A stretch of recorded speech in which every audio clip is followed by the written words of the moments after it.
Hey guys, what's up? Today I'm bringing you episode 2 of my foundation review series. If you're new to my channel, my foundation review series is basically where I review a foundation for a week's time. I wear it in all types of conditions, powder, no powder, sponge, brush, everything you can think of. Then I rate said foundation on a scale of a 1 to a 5, 1 being the worst, 5 being the best, in 5 categories. Those 5 categories being first impression, shade range, value, first finish, and last finish. I will add the score together, divide it by 5 to give you an average score. If said foundation has SPF in it, it does get 0.5 of a bonus point added on to its final score. Then I will give you the grand total, and then I will simply tell you whether or not I would repurchase this foundation. Sometimes foundations are good, but may necessarily not work for me, so I might not repurchase it, but it does get an overall good score. That was a lot. Okay, so let's jump right into this and get to the foundation. I would also like to preface this by saying that all of the opinions given are all mine. This is purely just my experience. I didn't try this out on other people or test 100 subjects. This is just my experience. So don't be too offended if I don't like it or if I do like it and it didn't work out for you. You know, makeup, everybody's different, so you gotta get over it and just accept it for what it is. I'm 25 years old and I do have oily prone skin. Dun, dun, dun. The foundation that we are reviewing today is the L'Oreal True Match LUMI Healthy Luminous Makeup. According to Ulta's website, it says, finally, makeup that creates skin so healthy, it's luminous. True Match LUMI Healthy Luminous Complexion combines 3 powerful ingredients that work to improve your complexion the more you wear them. 40% pure water for all-day hydration, antioxidants and vitamin C and E for improved clarity and skin tone, and liquid light technology for instant luminous glow.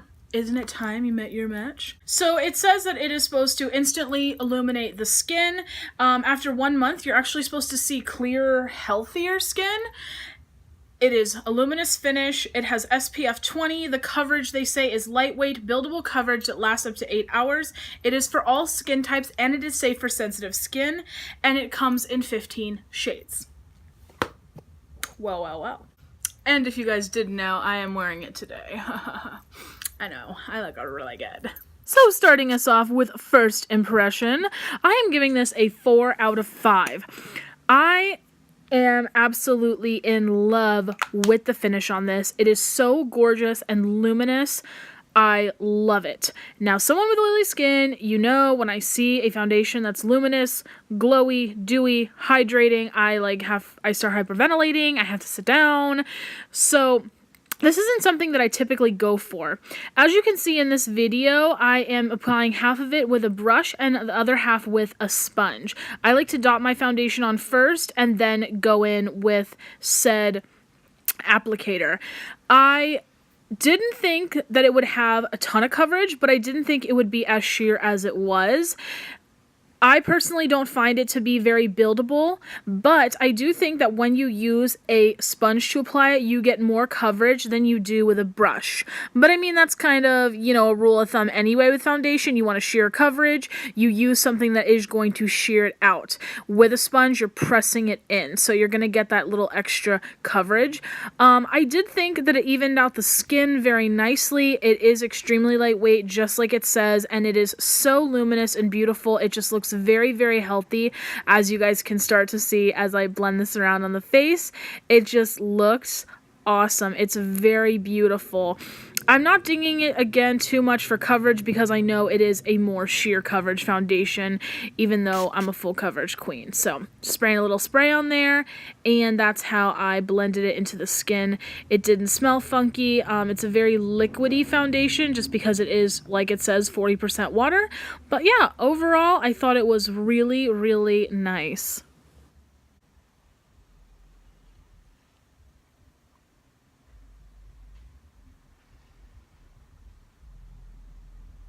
Shade range, I'm giving it a 3.5. I was gonna give it a 3, but I like what they did.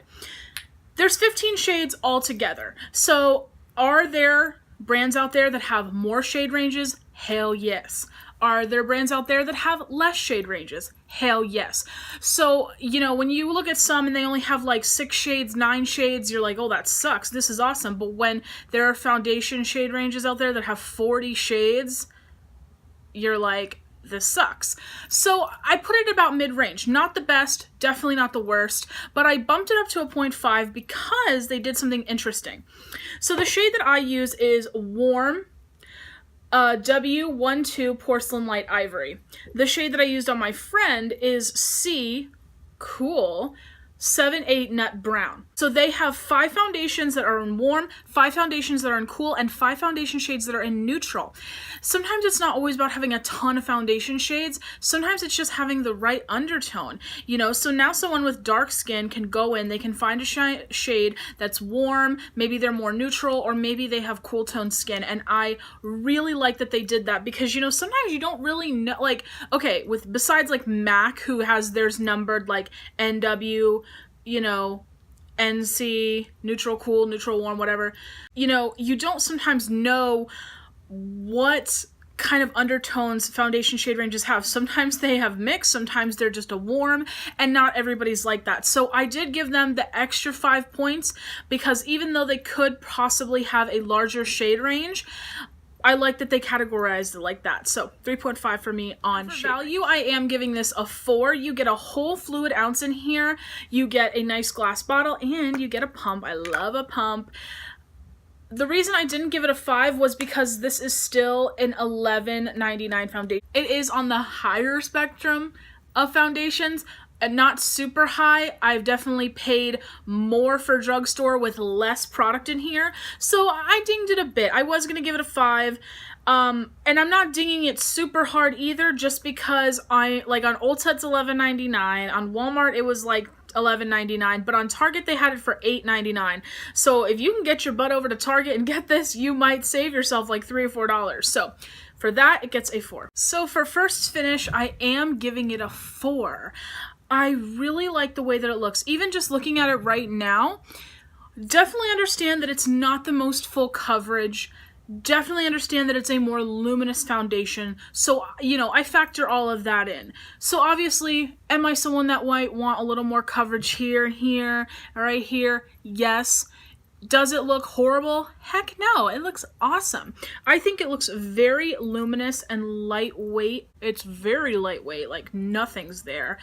The one thing I will say is don't over powder this foundation. Don't bake under the eyes.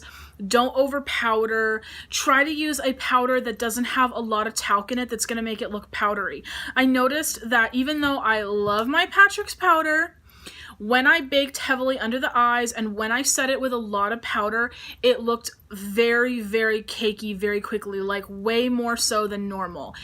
I don't know if that's because it's a luminous foundation, so it's extra dewy, and so when you are putting powder on it, it's making it look really, really muddy and really cakey.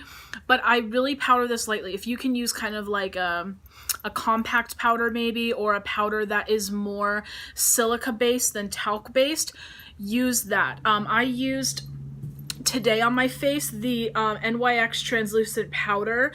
This is a super silky finishing powder, like very silky, and I used it with my favorite airbrush brush, and literally all I did was I just like stamped it in here and then stamped it on my face like this. That's all I did, because I do want to set the foundation because I want it to last, and I want other products like bronzer, blush, highlighter to go on more airbrush looking, and I don't want it to cling to the wetness and look muddied or look cakey or look really thick. I want everything to look really light and nice and airbrushed. So it's kind of a tricky little situation as far as powdering. Use a pressed powder, use a very light hand, don't bake, just kind of dust a little powder all over the face, don't press powder into the face, and yours should hold up really well. I noticed that mine held up a lot better during the day when I powdered it really lightly. But overall, just really beautiful, plays really, really well. As you guys can see, I think it looks nice. So I gave it a 4. Hey guys, so I'm in my car right now, but this is about what the foundation looks like about 4 hours in. I do have a little mark from where my glasses were and stuff, and it has eroded around my nose a little bit, but overall, it looks pretty good other than in this middle section, and maybe if I had like a little bit more powder, it wouldn't have looked so bad, or if I hadn't worn glasses, maybe it wouldn't look so bad, but yeah, everywhere else looks pretty nice though, looks good. Okay, so it is about 4:22, so it's been about 4 hours since I've had this makeup on, so I wanted to do a little 4-hour check-in. Looking pretty good, I must say. Again, it's worn away a little bit, like on my nose and cheek area, just because I wear glasses, but I have sweated a little bit. I walked around for about an hour outside. So overall, not terrible. See y'all in a couple hours. First video that you guys saw was a first check-in. It looked really rough in the video, I must say. Definitely wore away here where I had glasses, and you know, and I get it, that's my own fault for wearing glasses, but I would kind of like lift the glasses up and then I would like buff underneath to kind of not make that, you know, line where they were like sitting on my face so harsh. And it really just wore away. It did. It's really hard. It's like, I don't really know how to feel about the score I should give for last finish. At the end of the day, it really just looked like I wasn't there to begin with. It really just wore away to nothing. You know what? I don't know. Is that a good thing? Is that a bad thing? The first time it looked worn away around this area of the face and it was very obvious. And it looked kind of crunchy, but upon the second time where I didn't powder for so long and it had only been 4 hours in the second video you guys saw, I thought it looked a lot better. I thought it kind of just wore away to nothing instead of like buffing completely away. I don't know. Am I crazy? So I'm gonna give it a 3. Just because I don't know how to feel about it. It kind of just wore away to nothing. It didn't last that long, but I also know that I have oily skin. I live in a super hot, humid climate. You know, I know it's one of those things that you can't really set with a lot of powder, so I can understand why it didn't hold up throughout the day. So I don't want to ding it too much and be like 1, you know? Just kind of torn a little bit on how the finish was, but yeah, 3 for me. That's what I got for you. The current total is a 3.7, but because this foundation has SPF in it, it gets 0.5 bonus point, giving you a 4.2 out of 5. Not bad. Not bad at all. I personally don't know if I would purchase this foundation or not. I don't know. It's really hard to say. I think that I'm going to say that I would not repurchase this. Only for the simple fact that day to day, I don't wear a tinted moisturizer. If I want a little bit of coverage, I'll take my NARS Soft Matte Concealer and I'll put a little bit under the eyes and on the nose and stuff like that, just to give me a tiny bit of like coverage, but not a ton. I work in a really hot, sweaty environment, so I don't really want foundation on my forehead or on my chin. I don't want it too far down on my cheeks where my glasses are gonna hit it. So that's why I just use a little bit of concealer. So I think I might have to say I wouldn't repurchase this again. Maybe to be bougie and have like that one foundation on hand that I wear to like job interviews, or I wear to church, or, you know, I wear when I'm going out to lunch with my grandmother, or daytime or school, you know, something where I don't need a full mask of makeup on. But I just don't see myself wearing this day to day. Maybe to have on hand for stuff like that, but not a foundation that I would, you know, when I'm like, I want to do my makeup and look super glam. Definitely not a foundation I would pick. I'd use my Maybelline Fit Me or my MAC Full Coverage or something like that. So, I'm sorry. I think this is a great foundation. Just not a great foundation for me. Maybe if I was someone that wore tinted moisturizer all the time, I would totally buy this, but I'm just not, so, sorry. Love the foundation, just not for me. Oh, we got through that so painlessly and quick. I love it. That's why I do these. Because I talk so damn much. We need to reel it in. But thank you guys so much for watching. I hope that this really helped you guys. Maybe you were kind of on the fence, or maybe you had seen it and you were like, wonder if that's good. Now you kind of know and you can kind of get a better idea. You know, maybe you have oily skin and you really like the way this looks, or maybe you're somebody that wears tinted moisturizer all the time and maybe you have a really expensive one and you want to get something more affordable. This is it. If you have dry skin, I highly recommend this. You will love it. But yeah, thank you guys so much for watching. As always, I love you guys so much. I will see you in the next video. Comment down below if there is a foundation that you would like me to review for you. Let me know what you thought of this one. Let me know if you even like this series, okay? We can do constructive criticism here. I love you guys. Bye.